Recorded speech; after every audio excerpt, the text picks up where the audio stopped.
idan ka sallame ka sake tashi ka kalli alkibla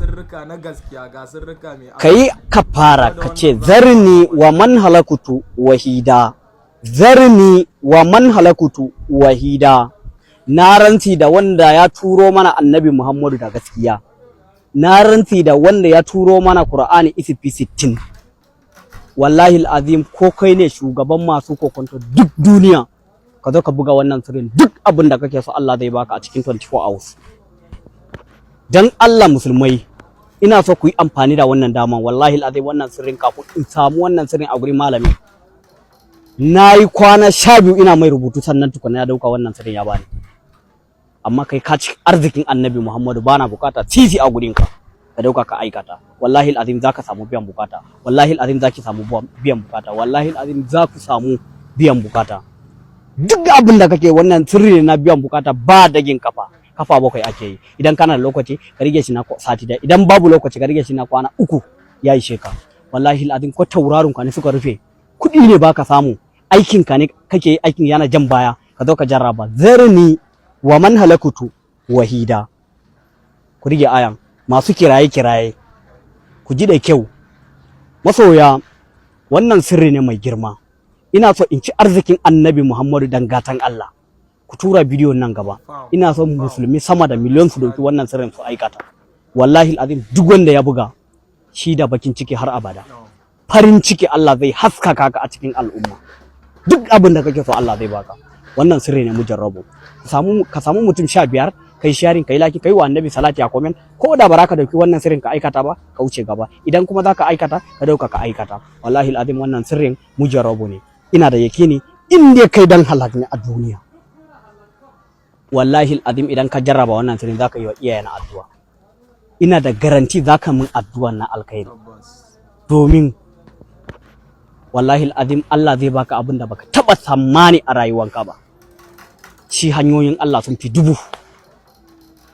Wannan sirri na baku saboda mutuncin annabi, Allah ya kara wa annabi daraja, kuma Allah ya sa kowa ya dauka ya aikata alkhairi. Masha Allah. Ga masu bukatan fatashi da jalabi ko kofofin arziki su bude, rariyar hannu yake damunka, kana neman kudi baya zama a hannunka, rariyar hannun masifa ne wallahi, in baka sani baka sani. Ko kayi aure mara kyau da kana da kudade, kana kasuwancinka, kayi aure mara kyau, abubuwa naka gaba da sun ja baya, ko jifanka aka yi, wannan sirrin sabulun da nake maka bayani, ko mutum idan mutum nan gaba ya jife ka zai koma kansa. In akwai jifa a jikinka zai warware sihiri ko ya kai shekara nawa. Masoyan annabi Muhammadu, kar ku yi amfani da wannan damu. Mutum ya zo da abu kasuwa yau, gobe ya sake zuwa, abun yana da kyau.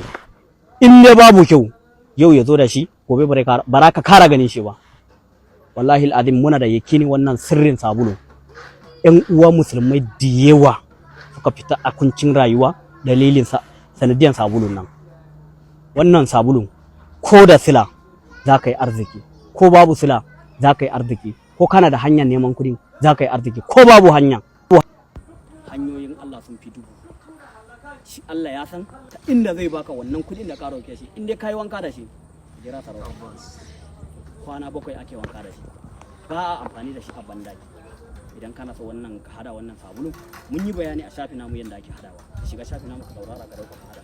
In kuma ba za ka iya hadawa ba, ko inda kake babu tawada ko rubutu ne zai baka wahala, muna da hadade yan uwa. Akwai hadade, akwai nambobin mu akan profile, za ka iya dauka ka kira mu ko kuma ka yi magana a WhatsApp. Insha Allah duk inda kake doron duniya za ta turo maka sakon ka da yardan Allah. Ko kwalli kake so nan mallaka, kana so ka mallaki wata ne a duniya nan, ka buga ka gagara. Wannan kwallin mallaka minti 30, duk wanda kake so ka mallake shi za ka mallake shi. In kai dan siyasa ne ko kai basarake ne, akwai mai da ake hadawa, mun yi bayani shi mai yadda ake hadawa. In kuma ba za ka iya hadawa, dukkan muna da hadide ko hayaki na iska. Yarinya ta kai munzalin aure, babu mijin aure, kwana 3 ake hayakin nan. Wallahi alazim a satin da kika yi hayakin nan, a satin sai kin samu sayayyen mijin aure insha Allah. Idan kana bukatan abubuwa ka kira manajan namu 070 73 41 44 44. Allah ya kara wa annabi daraja, ko kuma ka kira nambobin mu wanda suke kan profile insha Allah. Allah ya kara wa annabi daraja.